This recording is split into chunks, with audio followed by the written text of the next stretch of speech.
In today's digital world, every single organization, from a tiny startup to a massive global company, has to answer one huge question. Where do we put our most valuable stuff, our data and our applications?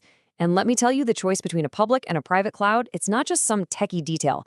It's a massive strategic decision that changes everything from how much you spend to how secure you are. So let's break down what that really means. So to guide us through all this, we're going to be using a fantastic 5-part tutorial from Virtualization Options LLC as our foundation. It's all about figuring out the best home for any given workload, public or private. Think of this as our roadmap for the journey we're about to take. All right, so here's our game plan. First, we'll get the basics down with cloud foundations. Then we're diving into the big one, security and compliance. After that, we'll untangle that tricky triangle of performance, scale, and cost. Then we get to the fun part, matching the right work to the right cloud. And finally, we'll take a little peek into the future with some emerging trends. Ready? Let's go. Okay, let's start at the beginning. The easiest way to get your head around this is to think about it like real estate. A public cloud? That's kind of like renting a fully furnished apartment in a huge, buzzing building. And a private cloud, well, that's like designing and building your very own custom house from the ground up. Let's see what that looks like in the real world. So here's the fundamental difference. The public cloud is what we call multi-tenant. You're sharing the building, the infrastructure, with a bunch of other companies or tenants.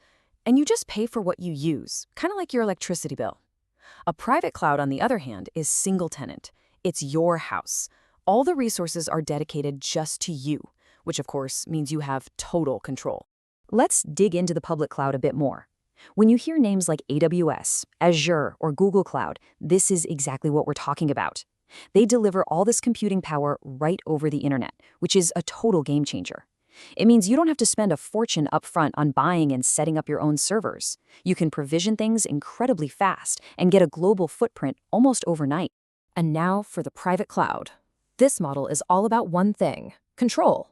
Because the entire setup is dedicated to just your organization, you get to call all the shots, from the exact hardware you use to the tiniest details of your security policies.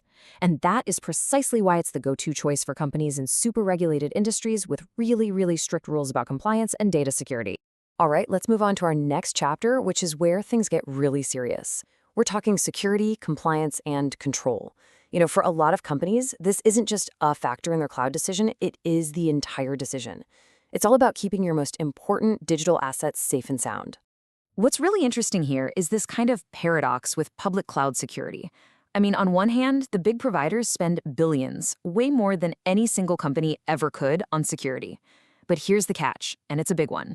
It's called the shared responsibility model. The provider secures the cloud itself, but you are 100% responsible for securing whatever you put in the cloud. One little mistake on your end, a simple misconfiguration, and you could open up a huge security hole. And this is a perfect example of why some industries absolutely need that extra control. Think about it. If you're dealing with sensitive patient data in healthcare that's protected by HIPAA or financial data governed by PCI DSS, you can't afford any uncertainty. The dedicated single-tenant nature of a private cloud gives you that fine-grained control that's just non-negotiable in those fields. Now just look at this number for a second. $12 billion. That's what JP Morgan Chase invests in technology every single year. A huge piece of that pie goes toward building and running their private cloud. And why? To have absolute ironclad control over their critical financial systems. But they're also smart about it. They use a hybrid approach, letting less sensitive stuff run in the public cloud to innovate faster and keep costs down. And that leads us right into Chapter 3, performance, scale, and cost. Now, these three things are totally connected. You can't really change one without it affecting the others. So every organization has to figure out how to balance this critical triangle for what they need to do. Okay, when you're talking about pure scale, the public cloud is the undisputed king. We call this elasticity.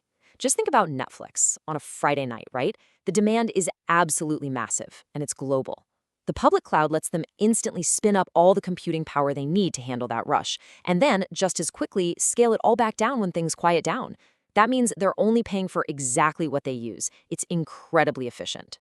But what if what you really need is predictable, consistent performance? Well, that's where the private cloud really shines.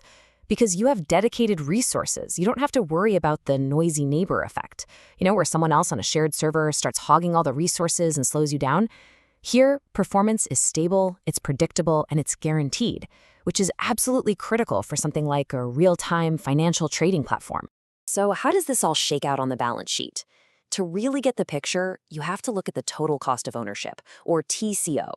As you can see, the public cloud has a really low barrier to entry, but your monthly bill can go up and down. A private cloud has that big upfront cost, but your expenses become much more predictable over time. And this is exactly why the hybrid cloud is so popular. It lets you get the best of both worlds, putting each workload where it's most cost-effective. And here's a killer example. IBM managed to cut the cost of their AI and machine learning infrastructure by 70%. How'd they do it? You guessed it, a smart hybrid strategy. They use the public cloud to access all the latest and greatest and most cost-effective AI tools for training their giant models. But they keep their core mission-critical data safe and sound on their own private gear. Okay, so this is really where the rubber meets the road. Chapter 4, Matching Workloads. If there's one thing you take away from all of this, let it be this. There is no one-size-fits-all cloud. It just doesn't exist. The secret to a great cloud strategy is understanding that your different applications have totally different needs. So that's the billion-dollar question, right? Which workloads should go where? Let's break it down.